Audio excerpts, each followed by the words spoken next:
Okay guys, Ballsy Fast here with you. Sorry about this, camera just fell off.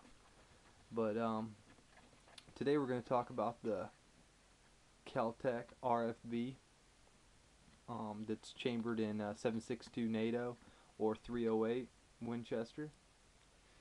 I just did a video on a couple of Seb 2000s, one in 40 cal, one in 9 mil. I also have the KSG and the PMR 30 by Kel Tec, and I have to say that I love Kel Tec. There's a lot of mixed opinions about them, but I'm going to be one to say that they go places a lot of other people are afraid to go. But today we're going to talk about the RFB. First thing I like about this weapon system is that it is a bullpup design, so all the action is in the back, sort of like the Sub 2000s. But this actually shoots a heavier round. As a lot of you guys know, this is a 5.56. It's a tracer round, that's why the orange tip's on there.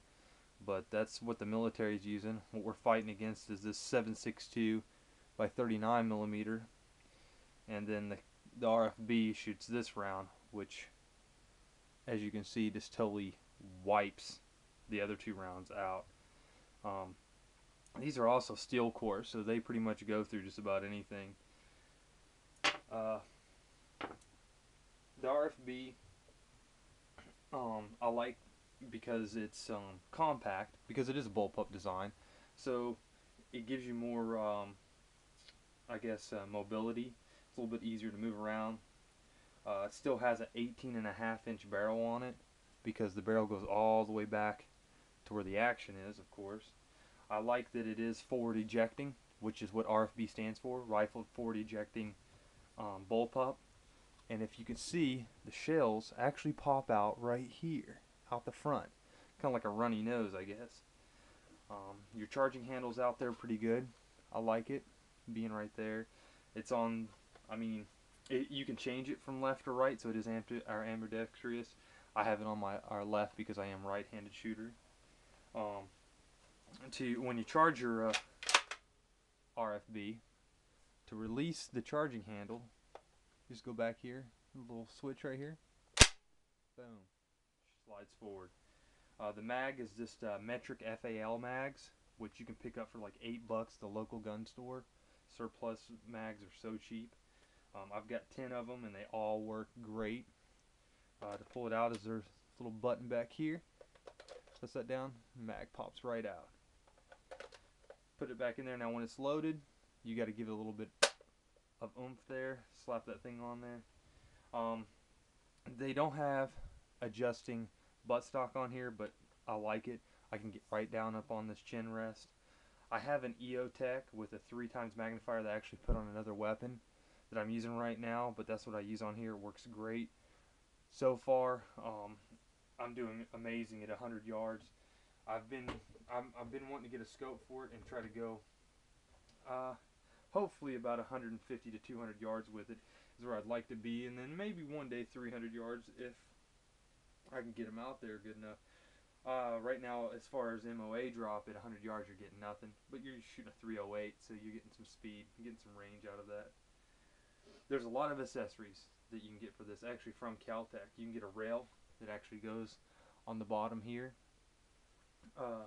They actually, there's some chin rests that you can get for their cheek weld things you get on here that go over this metal piece, so that way when you're out in the cold, it's not too cold. If it's too hot outside, it's not too hot. They make a little quad rail that fits on right here. It is threaded right here, so you can actually get a placed suppressor for it. You can get on your quad rail, you can actually get a well, I can't even think of it off the top of my head, but anyhow, it's like a little extension on top of your quad rail, so you can put a sight up on top of it, so you can run iron sights. Then you've got this to, to adjust your gas for whatever round you're running. I adjust it down a little bit to shoot the 308s, and then up a little bit to shoot the 7.62 NATO, which is cool. I like that, and that way if it's starting to get a little dirty, you can actually adjust that and it'll just keep on firing. This is a 20 round mag that's in there now, but you can get 30 round mags for it. Fairly cheap. I found them for about $15 to $20 for the 30 round mags. And as far as a kick, I mean, there's not much to it. It shoots pretty smooth. I would say it has less kick than your AK. I mean, comparing it to like an Arsenal AK, like this, I mean, this actually, in my mind, kicks more than this, and you have more muzzle lift in this than you do in this. But don't get me wrong, I love an AK. I love a good AK. Which all AKs are pretty good, so I won't run my mouth about any of them.